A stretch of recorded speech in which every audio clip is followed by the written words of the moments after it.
You know, sometimes the people closest to us are the ones we know the least.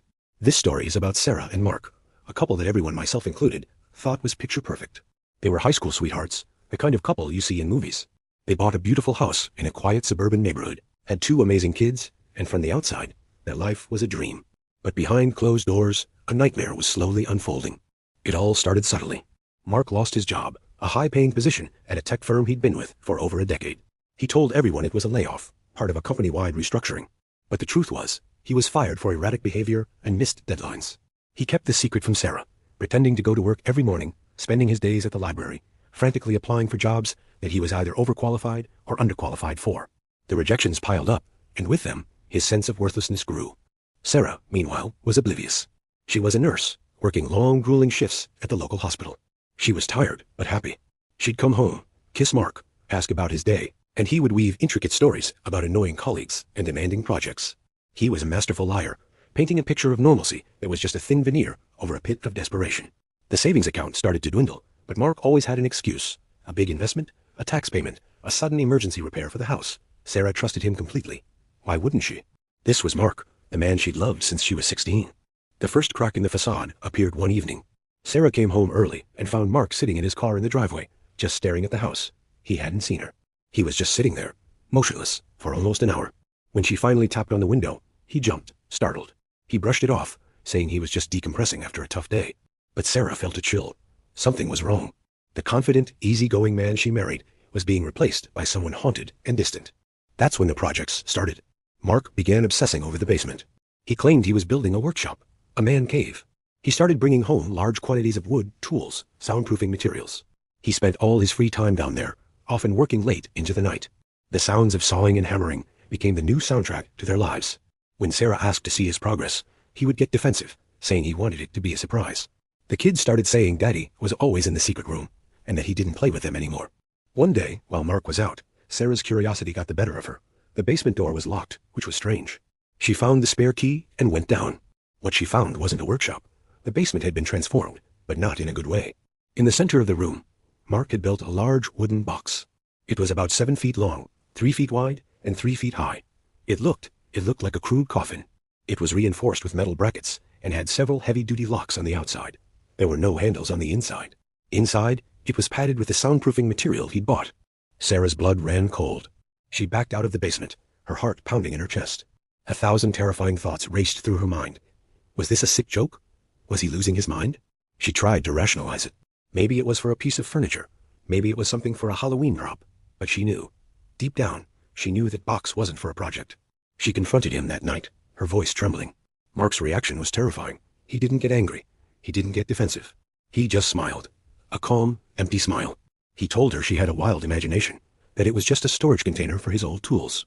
He was so convincing, so calm, that for a moment, she almost believed him. He gaslit her into thinking she was the crazy one. But the fear didn't go away. It lingered. She started noticing other things. Mark had installed new, high-end security cameras around the entire property. He said it was for their safety, but she noticed they were all angled to cover every exit from the house. He started monitoring her phone and her emails. He'd casually ask about conversations she'd had, conversations he had no way of knowing about. He was isolating her, trapping her in their perfect home, which now felt like a prison. Sarah started sleeping with her bedroom door locked. She felt like a stranger in her own home, living with a man she no longer recognized. The man she loved was gone, replaced by a cold, calculating stranger with a terrifying secret in the basement. The breaking point came a few weeks later. A friend of Sarah's, a woman named Emily, hadn't been heard from in several days. Emily was a single mother who lived a few towns over. The police were investigating, but there were no leads. It was just a missing person case. But Sarah had a sickening feeling. She remembered Mark mentioning Emily a few weeks prior. He'd said he ran into her at the grocery store. He described her as lonely, maybe a little desperate. He said it in a way that at the time seemed like pity. But now, it sounded predatory. Sarah decided she had to know the truth. She waited for Mark to fall asleep, took his car keys, and drove to a 24-hour pharmacy. She bought a prepaid phone and called the police from the parking lot, her voice a hushed whisper. She told them everything. About Mark losing his job, his lies, the cameras, and most importantly, the box in the basement. She told them about Emily and the sick feeling in her stomach that connected her friend's disappearance to her husband. At first, the dispatcher seemed skeptical. A worried wife, a strange husband, a box in the basement. It could have been a domestic dispute, a misunderstanding. But something in Sarah's voice, the sheer terror, must have convinced them. They told her to go somewhere safe and that they would send a unit to her house for a wellness check. Sarah drove to her sister's house, her hands shaking so badly she could barely hold the steering wheel. When the police arrived at the house, Mark was calm. He was cooperative. He invited them in, offered them coffee. He told them his wife was emotional, that they'd had a fight, and she was prone to exaggeration. He seemed like a concerned husband, worried about his wife's mental state. He willingly showed them the basement. He opened the door and pointed to the box. "See?" he said with a chuckle. "It's a storage box, for my tools. She's been watching too many crime shows." He even offered to open it for them. The officers were almost ready to leave, to write it off as a domestic issue. But one of them, a veteran detective, felt the same chill Sarah had. Something wasn't right. He asked Mark to open the box. Mark's smile faltered for just a second. He fumbled with the keys to the locks, his hands suddenly unsteady.